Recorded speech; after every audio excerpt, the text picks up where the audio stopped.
In the name of the Father, and the Son, and the Holy Spirit. Amen.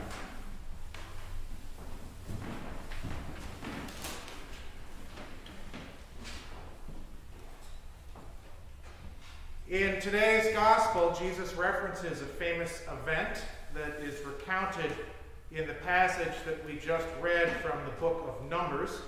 And I have a picture of this event that will pop up onto the screen, which you'll be able to see in church, and hopefully will end up on the live stream as well.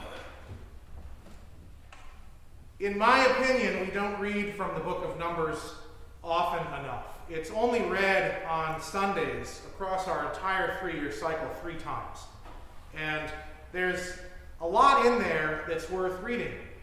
Today, I want to give you a little bit of background and take this opportunity, since we are reading from Numbers, to look at the whole book. I won't take forever doing that. But then we'll look at this specific event with Moses and the bronze serpent and see what that means or might mean for us in our lives today.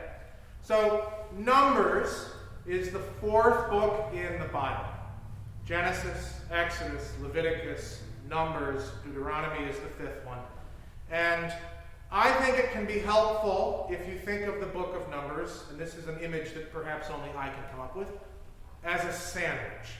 Okay, so think of Numbers as a sandwich. It's got bread, it's got delicious meat in the middle of it, or whatever you like in the middle, and then it's got more bread.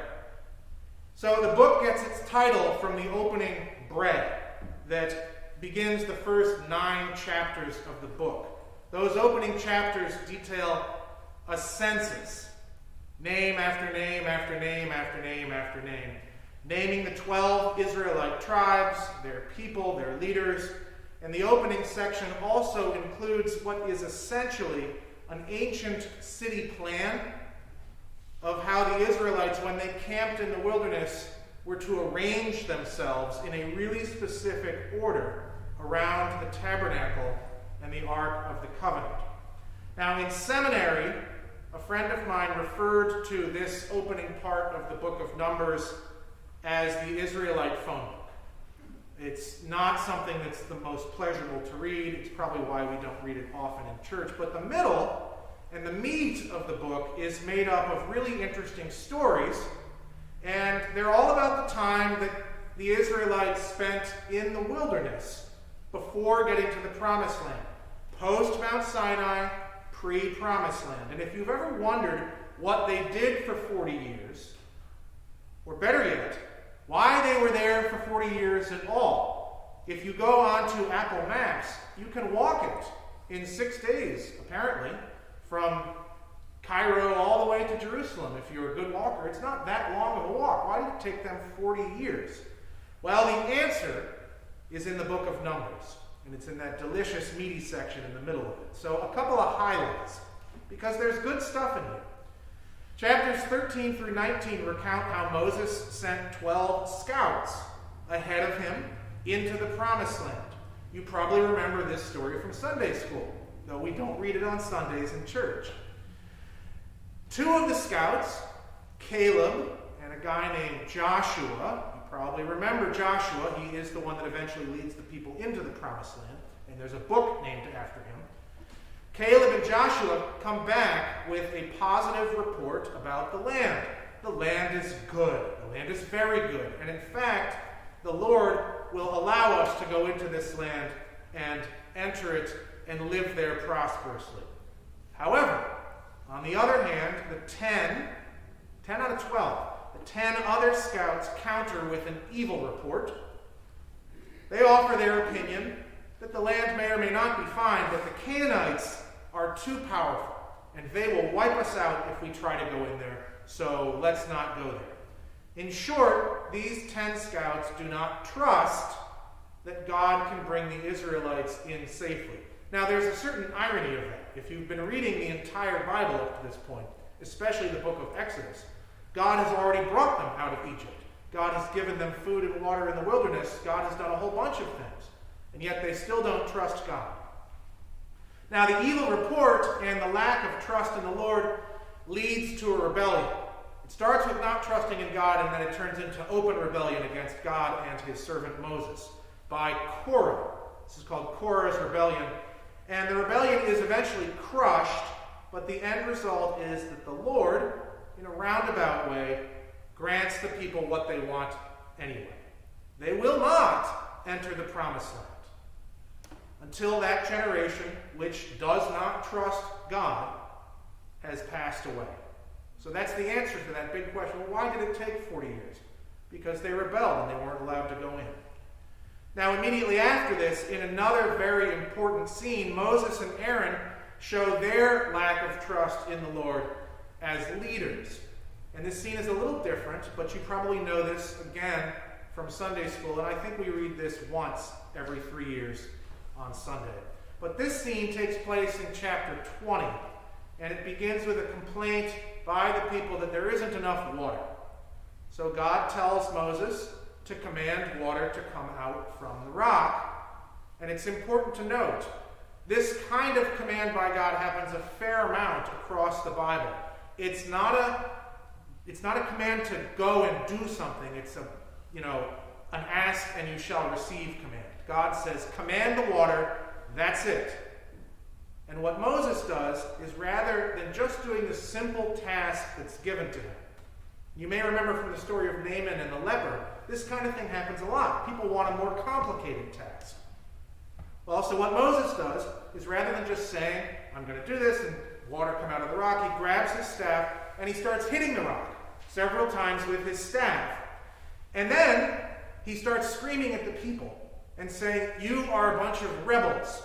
And this is the kicker. We will give you water from the rock. The water is not from Moses. The water is from God. Now, for this lack of trust, and admittedly, Moses is held to a much higher standard because he's the leader.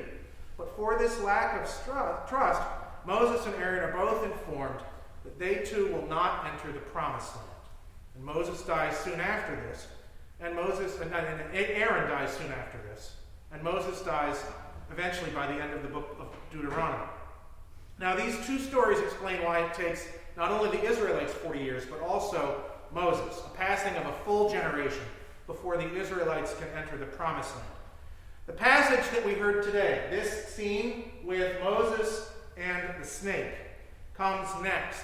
And the context is important. Once again, the Israelites are complaining about God, about the wilderness, about Moses, about the lack of water, about the lack of food, and even about the flavor of the manna from heaven. We don't like the flavor. And they are punished with poisonous snakes that enter the camp, and God offers Moses a really simple solution.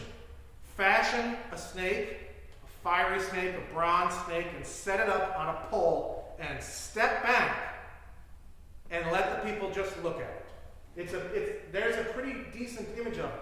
Moses is not the one. Look what God is doing, is what this is all about.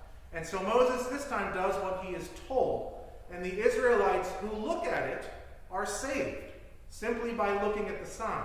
Now, I'll come back to the bronze snake in a minute because there's a little bit more to dig into that, but let me first finish up Numbers. The last story in the delicious, meaty part of the book of Numbers is a story about a prophet named Balaam. Balaam is a foreign prophet who is summoned by the king of the Moabites to curse the Israelites. At this point, the Israelites are beginning to gather on the borders. And so the king of Moab says, I'm going to find the most famous prophet around, Balaam. He's some foreign prophet that everybody's heard about. He brings him in. There's a great story with a donkey that you should read in this.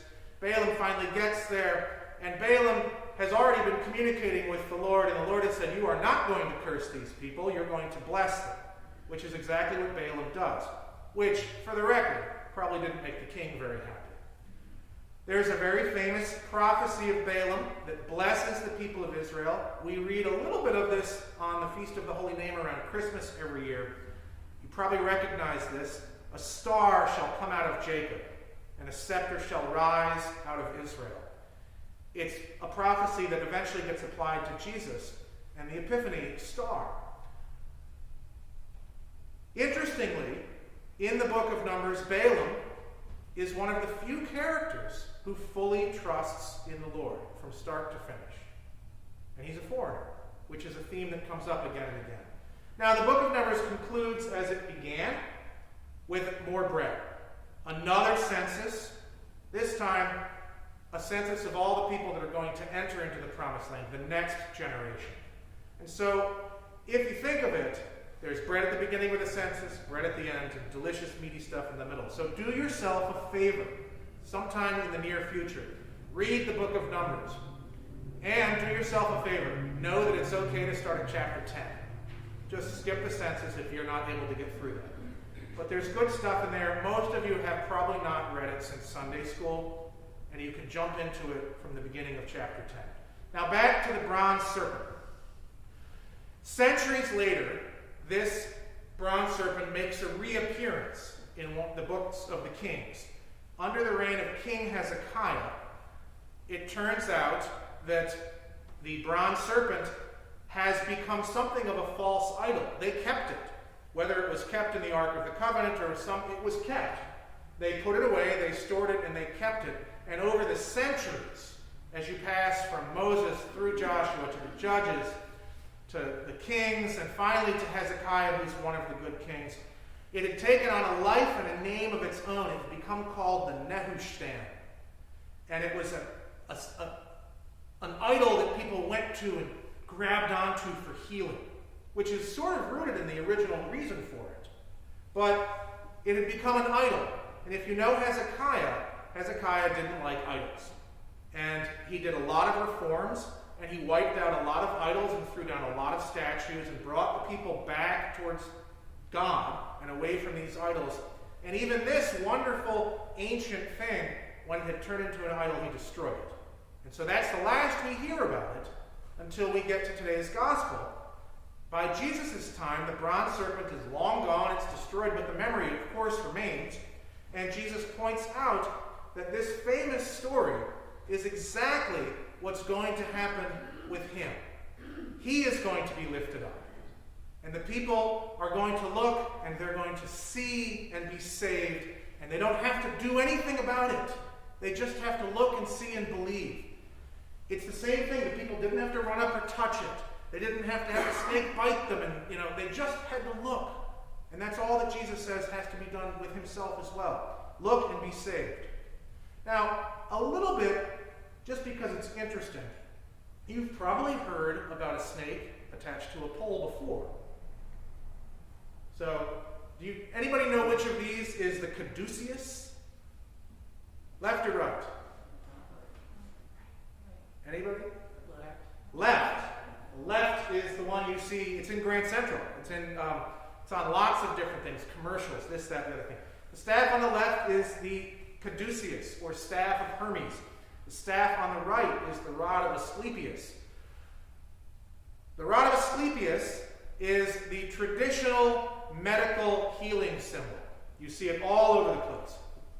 Keep an eye out. Your mail is full of both of these signs. Every time you get something in the mail from healthcare, or anytime you go to the hospital, both of these signs pop up. The one on the right with the single snake is from the Greek god Asclepius of healing. The one on the left is a sign of Hermes, the god of swiftness. That's part of the reason it shows up on ambulances and EMTs and things like that, for swiftness. And it also showed up in the army for people swiftly going out into the field to minister to people. Both of them nowadays are valid signs for medicine. It's worth noting they both have the same kind of imagery, snake, staff. If you go back in time, the staff of Hermes, the caduceus, is the most recent and newest one. Much older is the rod of Asclepius. And if you look at it, usually the simpler one is much older anyway, right? So the rod of Asclepius is old. You know which is the oldest? The Nehushtan of Moses is the oldest one. It's far older, and perhaps, we don't know, but perhaps it was the inspiration for its Greek cousins. Perhaps snakes and sticks and healing were a thing around the entire region. Anyway, what does all this mean for us today? Here's something to contemplate. You can see how these images match up nicely with the cross, right? The snake is eventually replaced with Jesus, and it's important to note that when Jesus references this, it's linked to the idea that this whole original story is about trust in God. And he's linking that to himself. It's not how good you are or what you do or this or that. This is all about what St. Paul says. It comes down to faith and simply believing. And I think these stories can remind us that trust in God in times of trial, and the Israelites went through a lot of trial, can be tricky and difficult. Yet God does not ask us to do anything more than to see and believe and trust. The problem the Israelites had, and we share this all the time, is we look at the world around us and we worry it's just too much. It's too challenging. Can't change it. Nothing can be done. It is what it is. How often have you heard that? The message of the book of Numbers is that's not true. That's not true. Trust in God. If you trust in God, you can do anything. Open your eyes and see the healing of God, and accept the free grace that is offered to you and poured into you. Trust in God. Now, St. Paul summarizes this nicely in what we heard from Ephesians. God is rich in mercy, for by grace you have been saved through faith. And this is not your own doing. It is the gift of God. In the name of the Father, and the Son, and the Holy Spirit. Amen.